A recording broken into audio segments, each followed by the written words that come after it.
An anonymous person once said, "If you don't try, there is no opportunity to succeed. But what if you do try, and still the opportunity to succeed is not there? Is there an innate part of you that kept you from the most opportunities available? What if your gender, your skin color, your sexuality, your age, your sex, or even your name kept you from possibilities?" Every day in the United States, individuals are faced with a variety of prejudices, sexism being one. Sexism is defined as unequal treatment of an individual based on their perceivable gender. Over 87% of women said that they were a target of a sexist comment, and nearly 82% were the target of vulgar gestures. Women also experience sexism in the workforce. According to the U.S. Bureau of Labor Statistics, women make about 77% of what a man makes for doing the same job and the same amount of work. This isn't the only example of sexism in the workforce. Michael Firth conducted a study examining the job market for accountants. His research involved sending applications to job advertisements. The applications came from males and females of different races and marital backgrounds. However, all had the same exact qualifications and experience in the field. His results showed a significant level of discrimination against women, which was made worse if the women were colored, married, and/or had children. But what are these women supposed to do? Change their skin color? Get a divorce?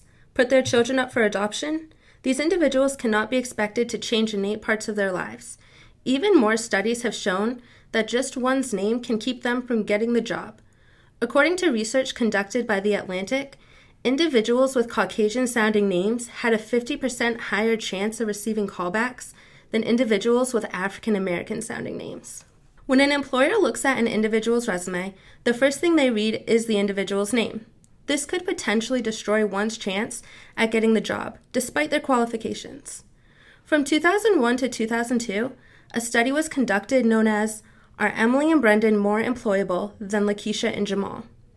The study took identical resumes and put one of 4 names on them before sending them out to employers in Boston. The names were Emily Walsh and Brendan Baker. These were considered the Caucasian-sounding names. The other set of names were Lakisha Jones and Jamal Jones, the African-American-sounding names. When Marianne and Bertrand collected the data from her research, she found that those with Caucasian-sounding names were 50% more likely to get a job interview than applicants who had more experience and comparable or even better credentials for the job. This shows that not only does gender affect one's opportunities in the workforce, but so does race. The inequality that some are subject to because of their name and how employers perceive where it originates is a true bias in the workforce that many people are dealing with on a daily basis. Eve Tamanissa-Oglu wrote an article that discusses the way names can affect employment by using real-world experiences.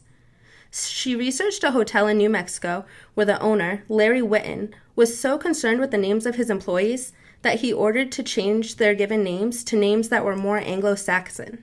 Whitten claimed, "I am not racist, but I am not accustomed to Spanish lingo.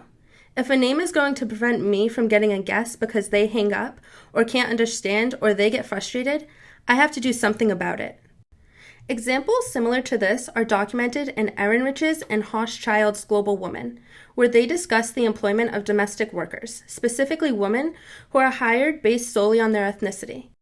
Employees in this field are not given the same opportunities because they are subjected to lower pay, and given their ethnicity, they are expected to work under less conditions. Racial biases are prevalent across the entire job field globally.